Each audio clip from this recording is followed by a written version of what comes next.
Como o nome Yeshua virou Jesus? Sejam bem-vindos. Aqui é Ivan Lima. Você já parou para pensar que tudo que sabemos sobre o Messias pode ter sofrido modificações durante os anos? Não estou falando de teorias da conspiração, mas sim de adaptações com o passar do tempo. A Bíblia, por exemplo, não foi escrita originalmente em inglês, espanhol ou muito menos português. Estudos encontram ao menos 3 línguas traduzidas no decorrer dos anos para todo o mundo. E foi a partir dessas traduções que o nome Jesus foi tanto difundido. Hebraico, aramaico e o grego. Os estudiosos bíblicos afirmam que boa parte do Antigo Testamento foi escrito em hebraico, que era a língua falada na Palestina, naquela época. Com o passar dos anos, a população aderiu ao aramaico, o que foi refletido em alguns livros da Bíblia. Só que mais para frente, mais especificamente a partir do Novo Testamento, a língua grega começou a ser difundida e aderida na escrita. Não é à toa que todos os livros dessa nova parte da Bíblia foram escritos originalmente em grego. E o nome Jesus reflete todas essas mudanças. Popular há 2000 anos na região da Judéia, a denominação Yeshua possui origem hebraica e, etimologicamente falando, tem o significado de salvação ou simplesmente salvar. Bom, Yeshua em inglês tem uma tradução mais aproximada a Joshua, que em português pode ser transformado em Josué.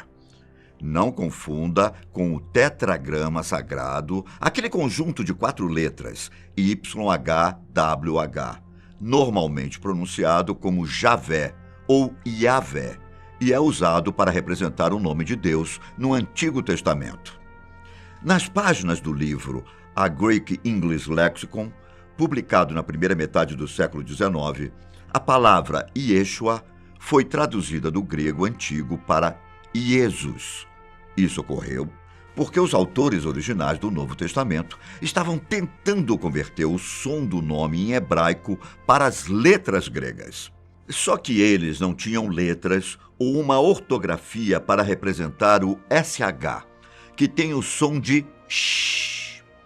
Daí veio a escolha de usar a letra S no meio da palavra, o que automaticamente já mudou um pouco a pronúncia do nome. Já a letra S no final da palavra Jesus foi uma forma encontrada de deixar o nome no masculino no idioma grego. Vale lembrar que Yeshua era um nome comum na Bíblia, visto que é possível encontrar pessoas chamadas assim tanto no Antigo Testamento quanto no Novo Testamento. Alguns até mesmo contemporâneos a Jesus. Com o tempo, todos acabaram tornando-se Joshua em inglês. É dito ainda no livro de João, capítulo 19, versículo 20, que Pilatos, governante da Judéia, ordenou que fosse escrito um letreiro para ser posicionado na parte superior da cruz em que Jesus foi crucificado. Nele, a frase Jesus de Nazaré, Rei dos Judeus, estaria escrita em hebraico, latim e grego. E é justamente essa inscrição que faz parte das representações da crucificação como INRI, abreviação para Iesus Nazarenus Rex Iudareorum. E olha, até que demorou um tempo para que a letra J fosse colocada no início da palavra Jesus. E quando eu digo um tempo, quero dizer séculos. A partir de 1500, algumas traduções da Bíblia começaram a contar com Jesus sendo escrito como Jesus. Mas a situação ainda era um pouco confusa, já que o nome Yeshua do Antigo Testamento passou a ser Josué e o Yeshua do Novo Testamento tornou-se Jesus.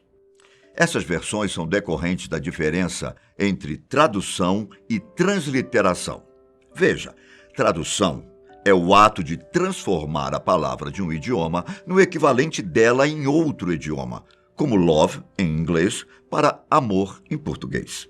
Já transliteração é a conversão de letras e sons de um alfabeto para outro. Por exemplo, o idioma grego tem o símbolo Y, que se parece com o nosso Y do nosso alfabeto, só que foneticamente é lida como Y, e quando usado em português pode ser convertida para o nosso Y, para a letra I e também para a letra U. Outros estudiosos indicam ainda que a origem da grafia Jesus pode ter vindo da Suíça, já que por lá o J é pronunciado de forma parecida com Y americano, ou a sílaba IE, como na palavra Jesus. Quando a rainha Maria I assumiu o trono da Inglaterra, em 1553, estudiosos protestantes do país fugiram. Alguns deles se refugiaram em Genebra. O resultado? Algumas das maiores mentes inglesas produziram o que hoje é considerado como a Bíblia do Estudo de Genebra, uma das traduções mais significativas do livro sagrado. Essa versão suíça ficou tão famosa que chegou a ser citada por Shakespeare e pelo poeta John Milton em suas obras. Transportada para o continente americano a partir de 1600, a Bíblia de Genebra serviu como fonte da maioria das traduções bíblicas. Mas Jesus não é conhecido apenas como Jesus, certo? Mundialmente, o primeiro nome do Messias é sempre acompanhado com Cristo. Você pode me dizer que Cristo significa ungido ou a própria palavra Messias? E você estará correto, sim. Só que as coisas não são tão simples assim. A cultura de dar nome em hebraico não é como a cultura que conhecemos, em que as pessoas de uma mesma família possuem o mesmo sobrenome, e isso é propagado entre gerações. A segunda denominação normalmente demonstra conexões parentais com o pai ou a mãe. Até aí lembra um pouco os nossos costumes. Mas uma pessoa também pode receber uma alcunha que remeta ao nome do pai, como, por exemplo, fulano, filho de ciclano. Jesus chegou a ser chamado de Jesus, filho de José de Nazaré. E em outros momentos, ele também é chamado apenas por sua cidade natal, Jesus de Nazaré. Ambas as formas de nomeação são utilizadas como forma de distinguir pessoas com o mesmo nome, mas que tinham origem em lugares diferentes. No cristianismo, Jesus nasceu de Maria, através da intervenção do Espírito Santo, o que torna, de certo modo, inadequado a alcunha de Jesus, filho de José. A palavra Cristo, no nome dele, definitivamente não é um sobrenome, mas sim uma palavra que recebe as traduções que falamos anteriormente: Messias ou ungido. Ambas estão ligadas à ideia de que Jesus foi profetizado na fé judaica, antes do nascimento. Nesse caso, Cristo é mais um título, como Jesus, o Messias, ou Jesus, o ungido. Um caso parecido ocorre com o nome Emanuel, que mesmo sendo usado como nome próprio na língua portuguesa, está mais para um atributo do que um nome propriamente dito. Abre as aspas. Foi assim o nascimento de Jesus Cristo. Maria, a sua mãe, estava prometida em casamento a José. Mas, antes do matrimônio, ela ficou grávida pelo Espírito Santo. Mateus capítulo 1, versículo 18. Ainda no mesmo capítulo, as Escrituras continuam no versículo 23. A virgem ficará grávida e terá um filho que receberá o nome de Emanuel, que significa Deus conosco. Significado que é comprovado com os atos de Jesus no decorrer da vida e dito em Mateus 28, no versículo 18 e 20. Então Jesus chegou perto deles e disse: Deus me deu todo o poder no céu e na terra. E lembre-se disto, eu estou com vocês todos os dias, até o fim dos tempos. Emanuel é uma forma de expressar o quão espetacular é a encarnação de Deus, que se fez carne e habitou entre nós. Só que não é tão simples assim, já que no versículo 21 é dito que Maria chamará o filho de Jesus, porque ele salvará o seu povo dos seus pecados. Após receber a mensagem no sonho, José tem convicção de que o nome da criança será Jesus, Yeshua, no caso. e que Emanuel representa a missão e a obra do Messias aqui na terra. É entendido que Jesus, ao mesmo tempo em que é considerado Filho de Deus, também é Deus, e nasceria com a missão de libertar todos aqueles que acreditam nele das mãos do pecado e do inferno, e não apenas livrar os judeus dos romanos, como alguns deles interpretaram na época.